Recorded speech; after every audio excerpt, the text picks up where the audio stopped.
Hey, Joe Martin here. You've seen our commercials over the years, and you may be wondering, what's in it for me? Well, ITI Technical College has been selected by Forbes magazine as a top 32-year college. But even more than that, the reason we do this is you.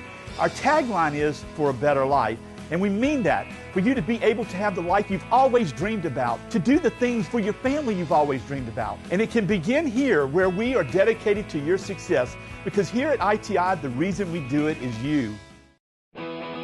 This is Sports 225 with Lee Feinswag, and I'm Lee Feinswag. We're in our 24th year, if you count Sports Monday and Sports 225, and the only way that could happen is, well, it's my show.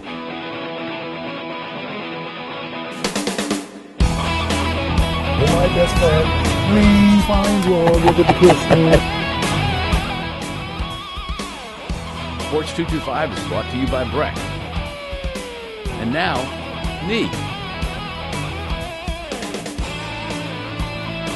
Oh my, oh my. What a special week it is. It's the start of the college football season, and it's still hot as hell in Baton Rouge and surrounding areas.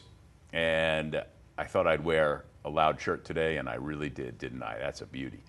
And I have the pleasure for the next half hour of visiting with T-Bob Hebert, one of my favorite people who, among other things, does radio and has more fun on a daily basis than most humans should be allowed to have. You do. You're one of those guys who wake up and has fun. I try to. I play a lot of video games. I know you do. Which probably helps in that regard. I find it kind of ironic, though. I've been known to be a loud dresser myself at times. But today, here I am. I know. Just in the all black, whereas I think you look great. Well, I think it looks wonderful. Well, thank you, but the contrast is good. Absolutely. You know, because like the other day, you don't want to be too loud. You know, the Ed Ogeron first news luncheon of the season before the first LSU game, you know, you were there while Moscone just berated me to no end. I was wearing a collared, you know, granted it was a greenish and kind of funky color, but really nice black shorts and high-end sneakers. And he said that, you know, I look bad, and I can't show it here. I thought I had, you know, I got the legs to still get away with it. Let's be clear. You do have great legs. But let's also be clear on a second point, which is that Moscone wears khakis and a work polo every single day. So I don't know if he's one to be throwing stones about any fashion choices. Polyester at that. All right, so it's funny he said that about gaming, because that was really the first thing I was going to ask him. What's new in gaming? And, you know, when I was a kid, you know, I got started in Pong. Okay, Pong? Yeah. I've actually always wondered what it was like to play Pong on the ground floor, like how exciting it was. Like when you got, like, was this like an at-home setup, like a home console setup? Was this in the arcade? Yeah, no, this would have been like, yeah, it was on one of the original computers. I want to say like it was called the Commodore 64. Yeah, Commodore 64, absolutely. And it was real slow moving, but, you know, at the time it was cool. It's kind of like a lot like playing solitaire on your iPad now, you know. Yeah, for sure. But, you know, you started as a kid. I did. From day one. I mean, you've been into it. But what are you into now? What's the game? Okay, so normally throughout my life, or probably like since college, I've always been a big multiplayer guy, right? Competitive multiplayer. But the last 6 months, ever since I had a baby, I can't really do that, because in those type of games, if you want to be a good teammate, if you want to do, like, you can't really quit at a moment's notice. I got to be able to quit at a moment's notice now to help wife go do like whatever. Right. So Nintendo still dominating. They came out with a new console called the Switch. So they call it a Switch because it can be a handheld or you can put it on the TV, like super simple. But I have played more single-player games here recently than ever before. I'm obsessed with this game. Dead Cells right now. Dead Cells. Into the Breach just came out on it.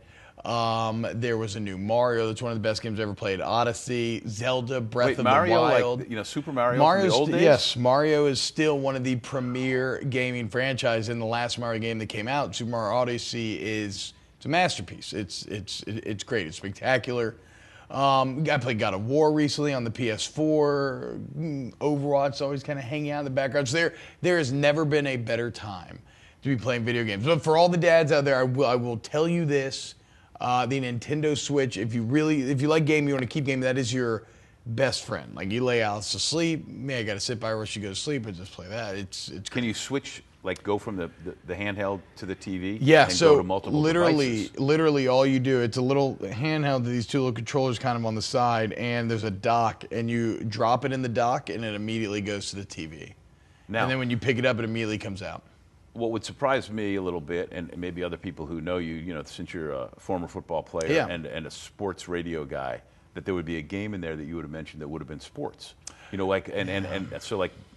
think, of course, Madden, and whatever. Do you do those? I used to as a kid. I feel like I would get every sports game pretty much every year, like Madden, NBA 2K, NFL 2K instead of Madden for a few times there.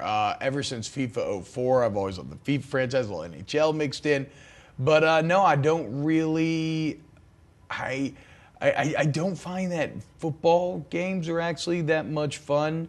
The 2K series is supposed to be good. NHL's had its high points. If I was going to play a sports video game now, though, 100% it's FIFA. I still think those games are a lot of fun. I don't always buy them. All right, we'll finish this segment on this. Yeah. So when you were a kid, of course, your dad played football, and you lived in Atlanta, so mostly for the Falcons that you would remember the most.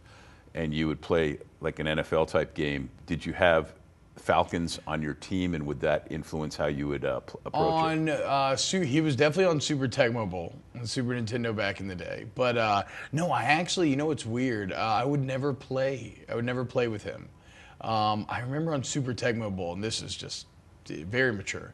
I was a child, of course. I would play with the Chargers because they had a running back, Marion Butts, and every time you scored, it said touchdown Butts, and I just thought that was the funniest. That was the height of comedy. It's actually still pretty damn funny. I still think it's pretty great. But yeah, shout out Marion Butts if you're watching out there. I loved you as a child. Touchdown Butts. He's T-Bob Hebert. You can listen to him on the radio at 104.5 ESPN from what time again? 7 to 9 a.m. 7 to 9 a.m. And then stick around for the post-show show, 9:30 to 10. The post-show show is that's Facebook Live, right? Yes, that is Facebook and, Live. That's a hoot. All right, I'm Lee Feinswag at Sports 225. When we get back, we got a lot of football stuff I do want to talk to T-Bob about, but I'm glad to get more gaming info because I find it fascinating, just like I find him fascinating. We'll be right back.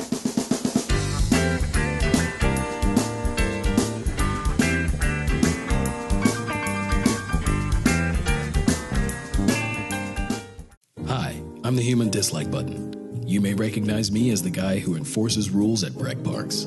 Check out my amazing presentation. Did you know? Motorized vehicles are not allowed in Breck Parks. Sales and solicitation are prohibited without permission from Breck. And my favorite rule, keep Breck Parks clean by placing all trash in trash cans. Come on, you can do this. For more information about these and other Breck rules, please visit breck.org/HDB. We're back on Sports 225, hanging out with T-Bob Hebert. And in the last segment, we talked about the games that he plays. And as soon as we went to break, goes, and I forgot, you said Hollow Knight? Hollow Knight, yes. Another great game. An indie game that just came out on the Switch. It's also very, very good. But I'm Dead Cells right now, too. I'm really hooked on. But yeah, it's great, man. Video games, no age limits, that's for sure. That part's true, because you can be as old as forever and still just go like this, right? And I will, right? And you're seeing that more and more, my generation, people around my age, where you're always told, once you start a family, you're not going to be able to do this anymore. But no, I know plenty of people that have families. I'm one of them that is now still doing this. It's less time, definitely, but you can still get your fix in for sure. Well, to go back to my other question, which was about playing sports games, since sports dominates what you do every day, for 2 solid straight hours, and then in the post radio show. So maybe it is a cool thing to get it's away just from sports. it's interesting. Growing up, I never actually thought I wanted to talk sports, and I do love sports, and I think they are kind of the height of reality TV. I think it's the height of drama. I mean, you just watch Sunday night's game, right, where you're gonna have the pageantry, the stakes, the electricity. It's unbelievable in all of those aspects, but. For me personally, my kind of free time passion has just always been outside of the realm of sports. No, I agree with you totally. I mean, and as I've gotten older, that's even more and more so for me. Well, what's weird about me is I've maybe actually gone, because of my job, I've gotten into sports more than I actually was when I was actively playing them. When I was playing football, I would almost never watch any football unless I was going to a Saints game or something. I mean, I'd watch film and everything, but I'm talking about just casually watching football. I just never really wanted to do it. I'd rather play like Gears of War or something. So earlier this week, I know you told me you were going on the radio with our friend Andy Staples. Yeah, and, absolutely. Andy, of course, a national college football guy. And I was curious to know what you guys talked about for that, because I'm sure he asked you specifically about LSU football. Yes, which gives me the interesting segue of boom. This is the time of year whenever LSU, whenever a team's involved in a big game, a lot of times people want to talk to somebody who covers the team every day. So it's like you start getting hit up with a lot of requests because there's a lot of national shows, and when you have to cover these sports on a national level, you can't get very granular with the coverage, right? So a lot of times you want to bring in somebody who talks about, like, when it comes to LSU, sometimes I can't. What is it saying? I can't see the forest through the trees. Like, it's just, you're so deep in it. Yep. And so I just went on there and kind of gave them the basic rundown. They were asking me, okay, how is this LSU team, like, why are they predicted to be 7-5? What's going on? And then how could they maybe be better? How could they be worse? And it is interesting because you have an LSU team here where I think you have a legitimate top 10 defense in the country, like a truly elite defense. You have no weaknesses. You're solid at every level. Well, if that's the case, how are you going to be 7-5? And it's partially because of a very tough schedule, but it's also partially because you have an offense that's almost the polar opposite of that defense. Where there are no unknowns on the defense, it's nothing but unknowns. And in a sport that has become so offensive-oriented the last, I was going to say decade, but it feels like more like the last 5 years, it's switched. No matter how good your defense is, they're still going to score. And if you want to be optimistic about the offense, there is potential there. I mean, because there's definitely, you look at recruiting, there's like talent on that side of the ball, and a question mark by its definition is an unknown. So that question mark can go positive or negative, but the thing is, when it comes to sports, people are question marks because they lack experience. And if you lack experience, a lot of times you sometimes struggle when you kind of hit that wall for the first time. So I think that's why, if we're just betting men and we're trying to think about what's more likely, like, yeah, LSU's offense could end up being really good, but it's more likely that they're not. Yeah, and along those lines, what we do in sports as an analyst, especially when you talk about like a football team, you tend to talk about what they can't do. Yeah. You say, but the defense is that good. However, and then automatically we come back to offense, and that conversation is going to go to quarterback. Well, and even with LSU specifically, all of that is exacerbated because this is the same story every year. So fans are sick of it. They always have these elite before defenses. you were born, except for a couple of years. Yeah. I mean, you have the random 2013 year where you set SEC records for offense.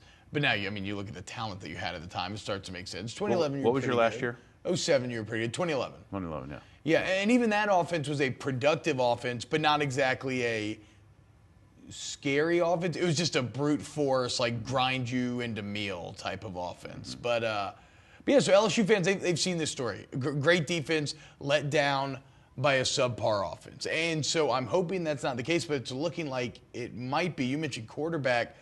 It's up to Joe Burrow to be that guy. They need a quarterback to finally assume the mantle of responsibility, like take on that burden and be the engine of this offense. Because the first time in about 2 decades, the one piece you normally do have, a legit NFL running back, isn't there. So there is a power vacuum in the LSU backfield right now.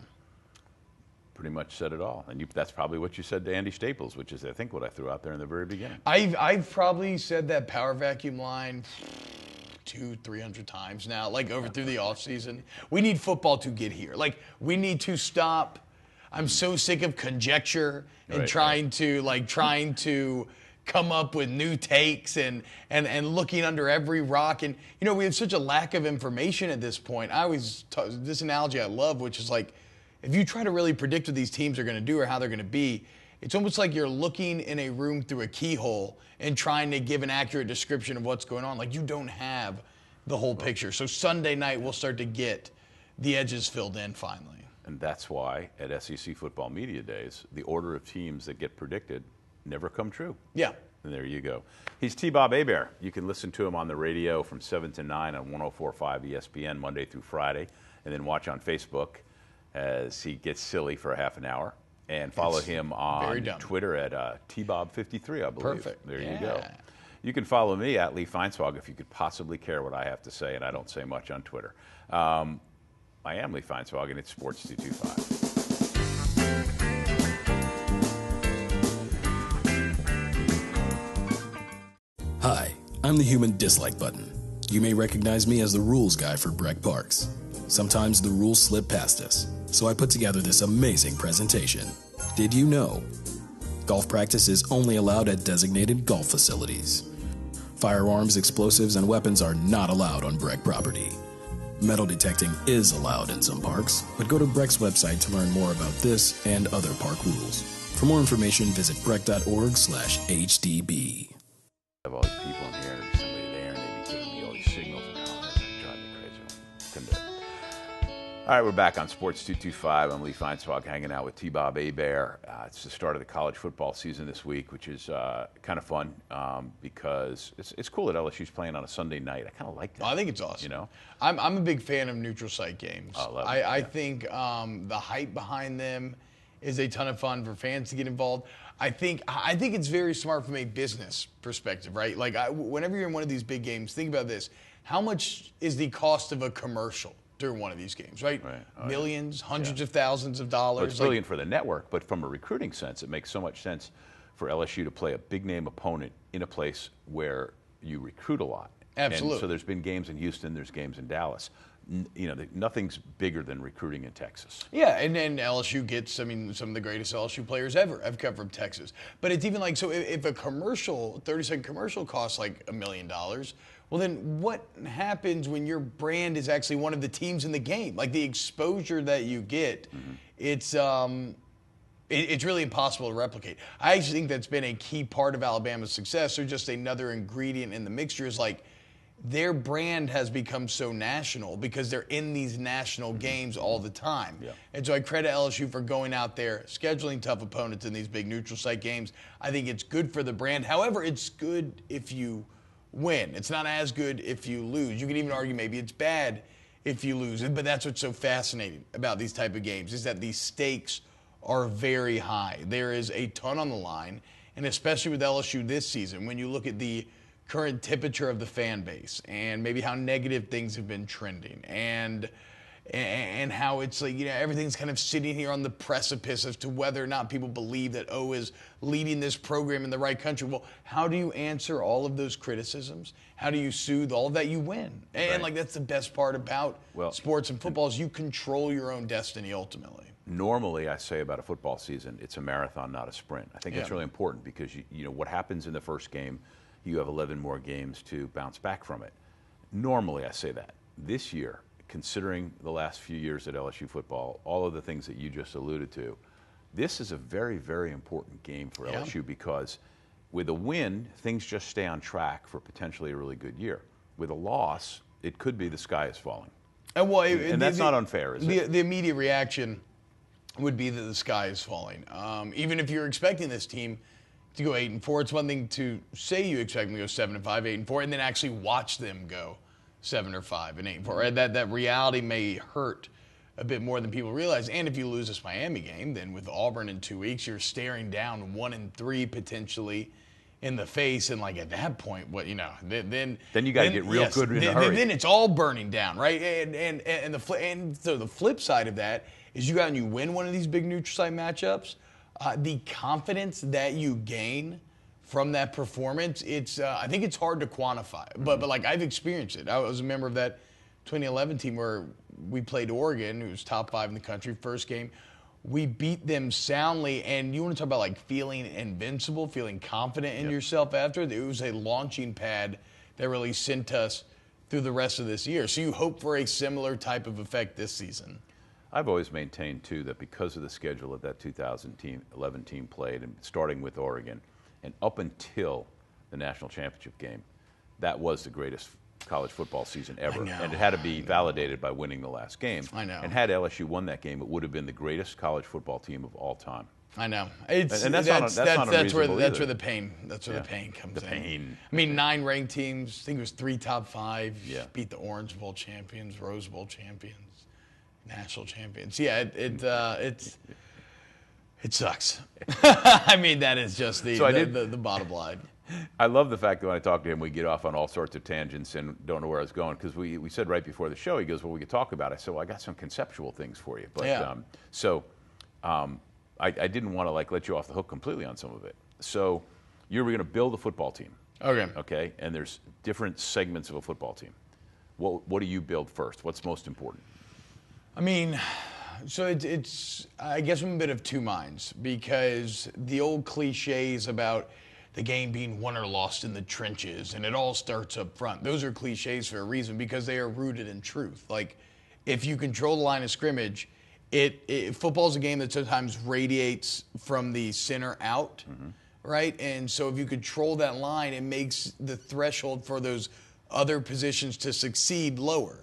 And you see that. You see that with a team kind of like, I think, the New Orleans Saints. If you look at where they value roster building, a lot of times they kind of value inside out. And they didn't always. And they got them in trouble. And they had to kind of switch up. Think about the Jimmy Graham for Max Unger trade. That's kind of the premier example of that. So I want to say it would start with lines, but honestly, you would start with a good quarterback. Like if you just could choose, okay, any position could be good, you would choose a good quarterback, because of how rare it is to find someone with the physical and mental capabilities to be successful in that position, and the effect that they can have on every single position, right? They throw to the receivers, they make them better. They throw quick, they make the linemen better. They make the right checks, they make the running. So the quarterback obviously controls everything. It's uncanny, because if you had asked me that question blind, I would have given you exactly the same answer. Yeah. I'm a big believer. I think having a great offensive line is the most important thing from the end, that you get to run the ball, you control the clock, you keep the other team's defense on the field, you keep your defense off the field. But the quarterback always being such an important position, which comes back to the age-old question that we've been asking since before you were born. And on that, before you answer, we got to go to break. We'll have no time left to talk gibberish in the last segment of this show. He's T-Bob Hebert. I'm Lee Feinswag at Sports 225.